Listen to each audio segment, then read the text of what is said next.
what's going on, guys? This is NoseDive, and thank you guys for joining me for the very first episode of Insight, my little show where I get to talk to people and find out about their careers. Podcasters, writers, developers, whatever the case may be. My first guest today is Wade and Steven from the podcast Not Quite Heroic. Now we're going to talk about their DralaCon 2019 experience. We're going to talk about how they got into tabletop role-playing games. We'll talk about their podcasts. Now, if you want to be like those guys and you want to talk to me about what you do, go ahead and send me a DM on Twitter at D_Nat17.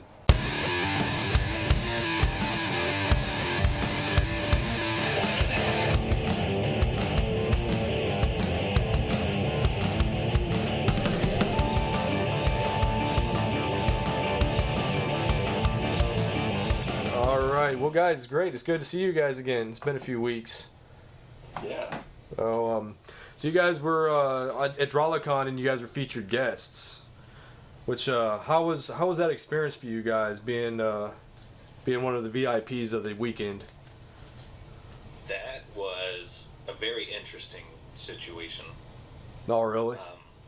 Yeah, we were approached really early, even before we started releasing audio, about coming on and joining. So for me, that was like, why have people suggested us to come out?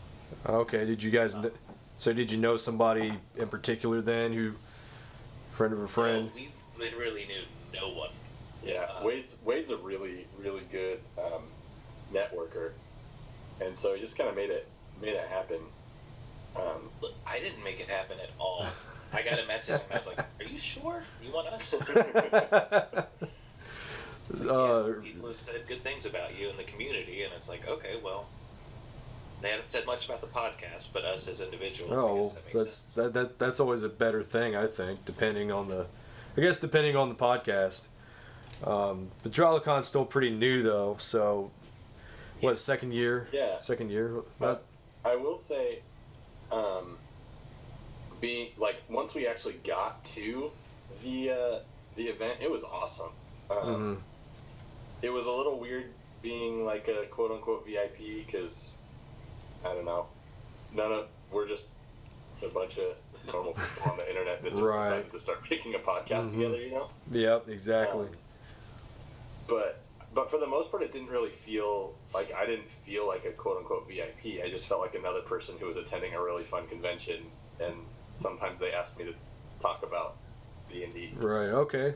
Awesome. You guys were just pretty much giving shows and promoting your brand, but that's a good thing, right? You mean that in a good way? Oh yeah. Just being another. Yeah, absolutely. Well, that's good. It was the whole event was fantastic. Right. I think the different people we got to be on panels on were awesome to meet. The games we got to play with people, all of it. I feel like the Nerd Asylum crew that put it together, like, really did a phenomenal job of creating like a really welcoming and open don't know the right word. Environment. Sure, yeah. Yeah, open arms, down home style. That's great though. It was so personal. It was very weird because in Columbus, you got huge, takeovers of convention centers for anime stuff, gaming, all of that. So being in a small little conference room, was it intimidating in any way, or was it, like you said, just kind of like the right feel for it? It was. I thought like walking in, I didn't know what to expect. As I walked in though, I was like it felt like a really, really well put together convention. And I will say it was a little bit intimidating. Like I landed in Indiana. I'm from Southern California. In Indiana at like 10:30, and my first panel that I was on was at 11:30. So I just kind of like Wade and another one of our friends, Devin, came and picked me up from the airport. We drove in, and I just basically went and got ready for that. And oh, that's fun. that was being up on the stage with the microphones and stuff like that was out of my comfort zone. Right. But and it ended up being really fun. Well, that's great. You get everyone's still talking about it. It does sound like it was a lot of fun, especially from my side, being there and being, my first convention, being around other people and meeting so many awesome guys. So let's talk about your actual introduction into role playing games. How were you guys introduced? Wait. Well, originally, I'll say, was many, many years ago in high school. I had 3 or 4 friends that were into it, and they kind of, hey, try this. And it was great while they were there. But as soon as they weren't there, I had not taken in enough to really pursue it myself. So then there was a stretch of probably 10 years before I picked up 5th edition and kind of worked through teaching myself that. It was, me and Mike, who plays Fad. We just picked it up one night and I was like, hey, we're going to learn this. And that was probably 3 years ago now. Oh, okay. So not very long. You say your original crew went away as far as like graduating, like high school, or?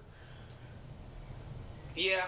I mean, that, and it was kind of a one-off thing. You know what I mean? They came over for one weekend. Everyone stayed over and played the whole night into the morning, and then everyone left, and that was the end of it. That was the last time we were able to coordinate. Oh, okay. How about you, Steve? How about you? So the first time I played a RPG was in junior high. Some of my friends got the old D20 Star Wars system, and we would Oh, nice. go up to the library. We go up to the library at lunch, and it was how junior hires play RPGs, right? Right. Exactly. At one point, I owned IG-88 and the Millennium Falcon and had like 100 million credits or something like that. Awesome. So essentially, I ruled the galaxy. You got to go big. Right. Exactly. So that's where I started, and then I was more into the like tabletop miniature games. So like Warhammer 40K, and I did a lot of painting because I kind of always had like social anxiety about actually playing the games. I always was. So my Twitter handle was the bad DM. Right. But I was always scared of being a bad gamer. Oh, okay, I see. Or whatever. And so I would go to my Games Workshop a couple times a week, and I'd just sit there painting my Dark Angels army while people played games. And so I see.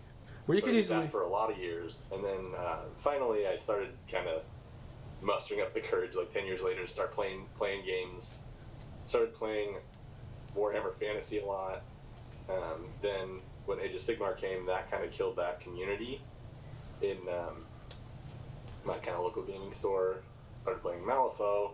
Started listening to D&D podcasts, specifically Drunks and Dragons, and was like, oh, I could do that. I could play that game. Nice. And I introduced my wife to Drunks and Dragons as well, and she loved it. And so then I started playing. The first time I played D&D, I literally went out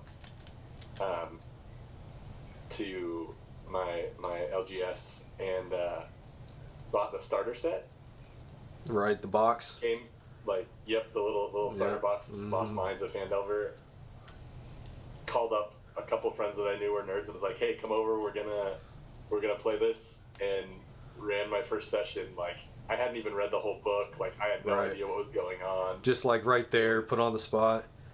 Exactly. Oh, God. But the thing was, it was really fun. And so we didn't even finish.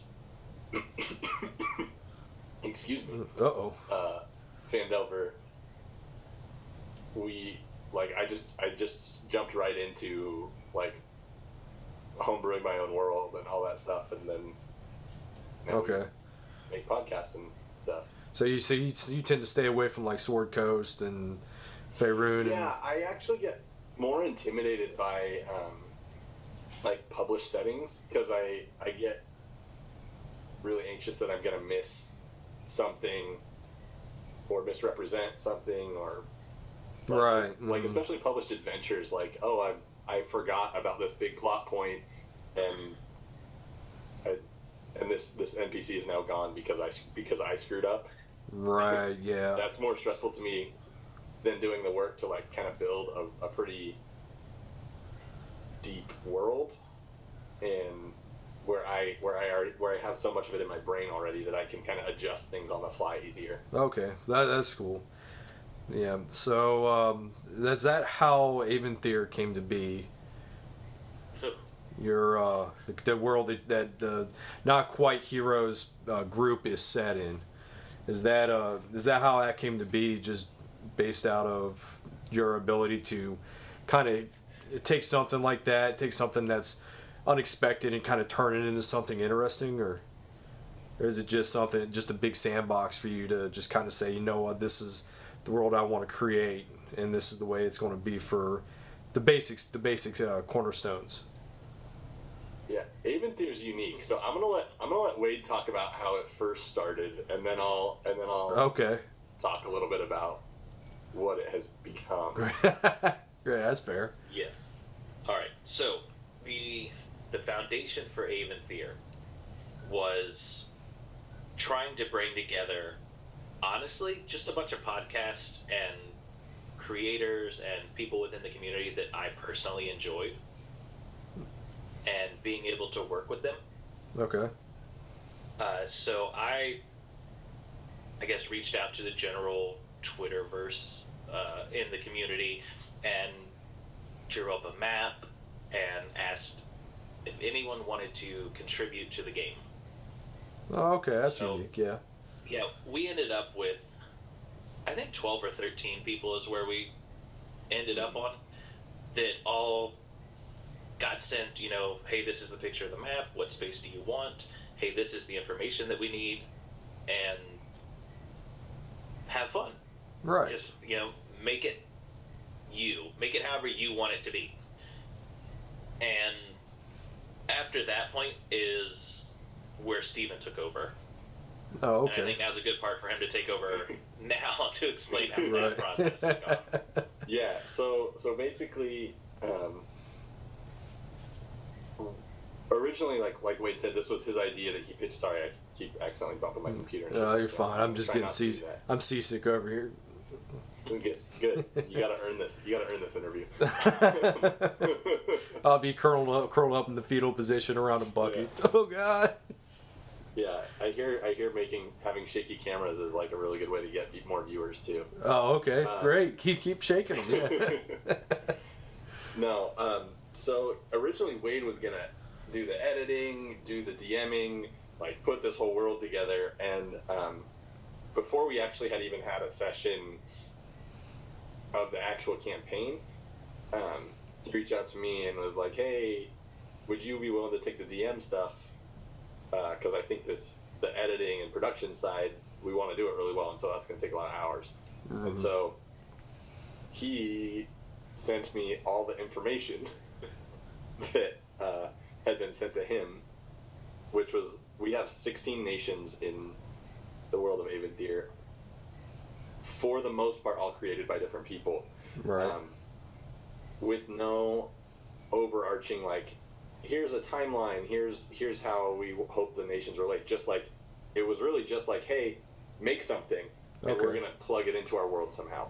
So I've been taking all of these different nations and trying to take that and put it into a world that feels coherent and real, and so there's some tweaking that I have to do to make things fit, to have a timeline, a history, and all that stuff. But yeah, that's kind of where it is now. Is we started in Veneria, which I created that country because I wanted to set a basis for the campaign, and before I started kind of venturing off into all these different places that other people have created. And from there, we're going to start exploring and encountering lots of different people from different nations to highlight that. And the other thing that's really fun that we have in the works are, we're going to start doing some one-shots with the creators of the other nations to highlight kind of key features of those places. All right. and to build out the history, so they won't all necessarily take place in the same timeline, or at least the current timeline that our players are in. So it might happen like 20 years in the 500 years past. earlier, Okay, or, I see. Yeah, that's exactly. unique. Yeah. That's awesome. So, and then that's just another way to build into the community of, hey, this person not only created something in our podcast, they're a PC Right. in our actual canon storyline. Okay. Nice. So you guys are pretty close when it comes to your DMing skills and your game. You obviously care a lot about it. How long have you guys actually been playing together before the podcast? There was no before the podcast. Yeah. Oh, so you guys didn't like take like a year and play and then decide, you know what, let's do the podcast? We recorded twice beforehand, and that was just kind of breaking down, because originally I put out a post looking for DMs to come play the game with us, trying to get people that don't typically get to play as much. That's where Steven came from. Right. And, I think originally we had 10 people that responded, and we've kind of whittled it down by, schedules and mostly it was schedule. Of course, yeah. I don't think there's anyone that stood out like, hey, we can't work with this person. It was just, majority rules on, hey, we can do it, this day at this time. Right. But yeah, no, we didn't know anybody prior. Everyone was brand new, with Emily, Rob, Amy, and Steven. Mike and I knew each other, who plays Thad. Right. Because we had previously put out a Not Quite Heroes campaign that did not fare well. Oh, really? Why was that? Yeah. Just because it was young, or? No, I can't say that, because we're much younger than I think that iteration was. I just don't think that we had as good of a connection as our current group does. Oh, okay, I see. Yeah, it was us and our little brothers, and it was more kind of playing around the table rather than playing for people, I guess. Right, okay. I understand. Yeah, so people just didn't take a whole lot of interest in it. Yeah, you always want people to actually contribute and actually show a little bit of passion for it, because if you're standing there at your phone, staring at your phone the entire time, it hinders it, and I found that out firsthand. I'm sure you guys have as well. So, okay, so in Aventhyr, so let's talk about your characters. What inspires you to make characters like Rook, where you're the arcane trickster? Just if it's based on like a certain idea, comic hero. It is just kind of murder hobo-ish, I guess. We talk about Rook a lot. Yeah, we talk about Rook a lot because what's the best way to put it? I don't want to say that there wasn't a whole lot of planning going into Rook. There was a lot of planning, but not a whole lot of focus on where that would end up. I know that I love playing rogue characters. I know that I've never played an arcane trickster, and I thought it would be kind of a fun utilitarian type of rogue. And everything beyond that, I guess, just hasn't been seen at all. Not yet. There's a lot of stuff kind of in development, in the background, that's coming to fruition later. But honestly, I'm a terrible player, and I spend a lot of time in the background. Like role player, or you just... No, just a player in general. Just in general. Like, my main focus, I guess because I kind of put everything together, was I don't want to be the one that put it together and then puts myself over at, being in every scene and being on the front line of everything. So I started taking a strong step back, and I've taken too much of a step back, I think. Oh, okay. Yeah, so we're looking for the happy medium. I see. Yeah. Just go hard, man. Just go hard. Which I will say, I can't say too much, but if you listen to the episode that came out on Monday, there's some stuff that happens to Rook, and I think that's going to be the seed for some really interesting stuff down the line. Oh, okay. I see. No spoiler alerts, because I started listening to it just to kind of gain a little bit of knowledge about your characters and how you guys play and all. So that's one of the things I'm still doing as I'm still listening. So don't spoil anything. Well, thanks for listening. Oh, Appreciate it. Yeah, whatever. Same way with the interview. Thanks for having the interview. I guess we can just stop listening to each other now, I guess. What about...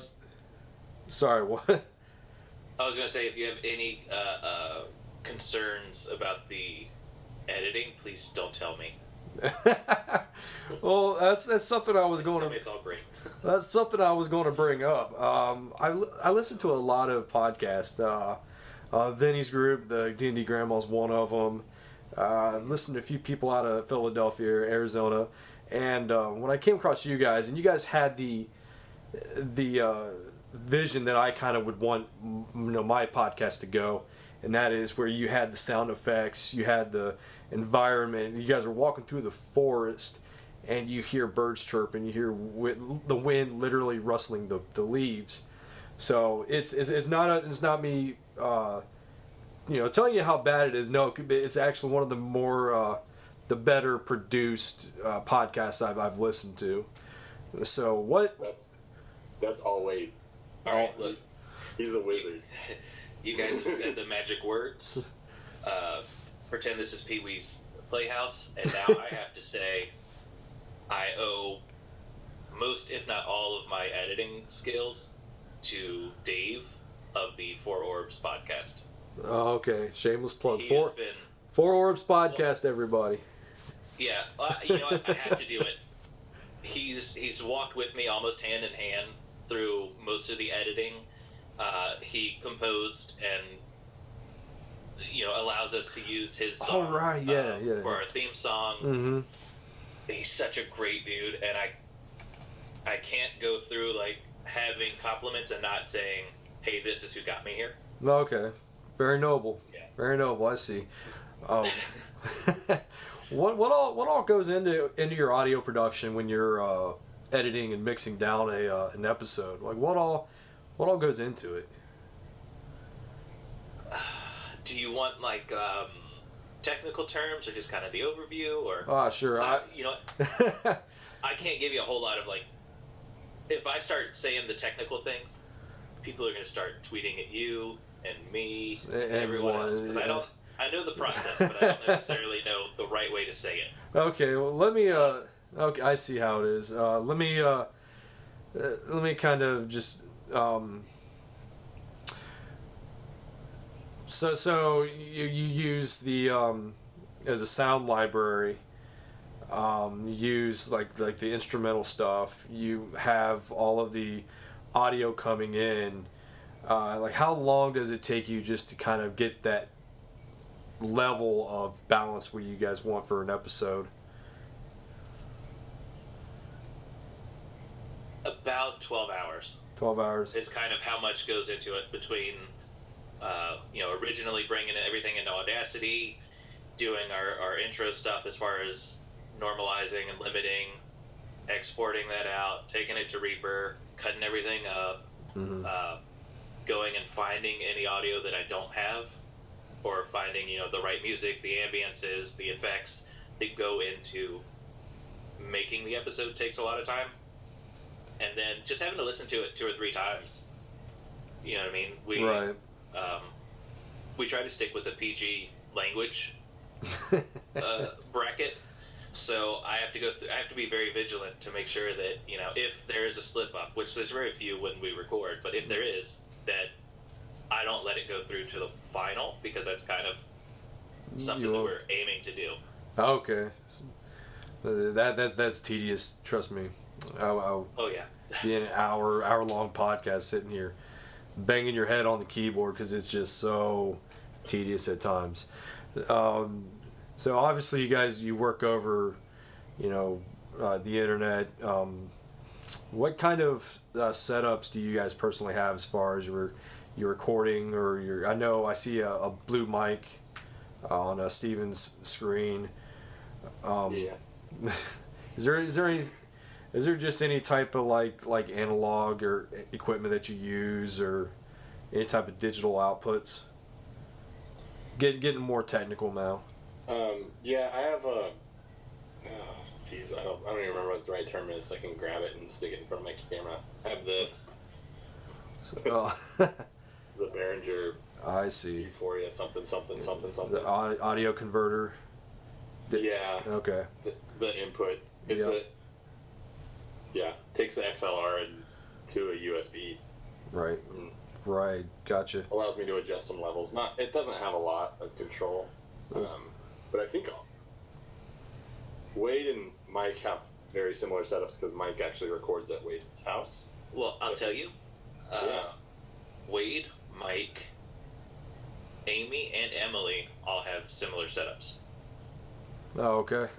And I know this because I either sent out microphones, bought microphones, or suggested microphones. And those are the Audio-Technica ATR 2100s. Okay, yeah, I know the 2100s, right? Yeah, no, I found them a while back listening to like a better podcasting sort of podcast, I guess. And it was recommended. They did a couple of audio tests, and for what we had, they worked great. Mm-hmm. So now I recommend them to anyone that'll listen to me. So, Audio-Technica is another shameless plug. Audio-Technica does 2100. 2100, right? You said? Yeah, the ATR 2100. Okay, sweet. Yeah. Great, I great get mic. an affiliate link somewhere. So we'll help. We'll share. We'll share it. We'll share the heck out of it as often as when we need to. So Simplecast is it's your way of putting your audio into your website. What brought you along Simplecast? I don't remember what it was. I know that they were about to start releasing their 2.0, and I think predominantly their analytics were a lot more heavy than Libsyn was at the time. Mm-hmm. And for a comparative cost, at least then, it made sense to be able to track our analytics a little bit more. Now they offer, when people listen, what time of the day, what day, where they're listening from. You can see kind of the first week progression of how an episode is downloaded, like how well it's doing. Okay. And we lucked out in that I got it a week before they released their 2.0. So we ended up with their legacy pricing. Very nice, very nice. Yeah. So that was a big thing is, it was cost effective and it offered good analytics and it's unlimited space. Nice. Have you guys tried any other options? Like, is that the first come and first off for you guys, or did you just kind of shop around for a bit? Well, I was originally loading, and I think it only made it as far as the first iteration of the podcast, but we were using Libsyn at the time. Oh, okay. And that was good, but it just didn't feel like it was enough once I started to see there were more things that you could get out of a host. And we looked into a couple of different other things. Like, I know a lot of people that use like Podbean and Anchor and that sort of thing. But I feel like Libsyn was good for us, but Simplecast has been a lot better for us overall. So, when you guys are considering being such a young podcast and not being around a lot, is there any type of endorsements that you are seeking, or maybe something lined up in the near future? I mean, I think we'd want to get who doesn't want to get right, exactly, yeah. Whatever. And we have a few other things in the works. That's probably all I should say. Okay, yeah. That's understandable. Not enough that's solidified yet to really be able to say it. Right. That would be embarrassing. We have an affiliation we have affiliation with Dice MV, which is pretty cool. Oh, okay. If you go to our pinned tweet on our Twitter account and you follow the Dice link, we get a little bit of kickback from that. Okay. Unfortunately, you guys don't get a discount. So it's all you. Yeah. That's awesome. Is that where you get the minis as well? I remember hearing that now that you spoke about it. Oh, the miniatures I get? No, I just buy those. You just buy this flat out. I see. Yeah. Paint them. Sometimes I get commissions to paint them. And Oh, really? I have to buy them. Oh, okay. How often do you get commissions? So, not super frequently. I don't push them very hard either. I don't really. You're not out there trying to make a living at it. It's just kind of like for a hobby. Yeah. Well, probably now after people see that dragon, they're gonna. I hope so. Or the oh, I don't remember your official name for the beholder claws. Oh. Santa Claus? That's the one. Yeah. Yeah. This guy. Ho ho ho. that's great. What went into making that? I've learned a lot from Critical Crafting that was there at Drala about a month ago. What all went into? A lot. So basically, I sculpted with. I don't know if you're familiar with what green stuff is. It's this like 2-part epoxy. Right. Okay. But I sculpted the beard and the hat. I guess it wasn't that much, but yeah, I did that. I see. The rest of it was just painting, but Right. tried to paint the little like the ray eyes, like they were colorful Christmas lights.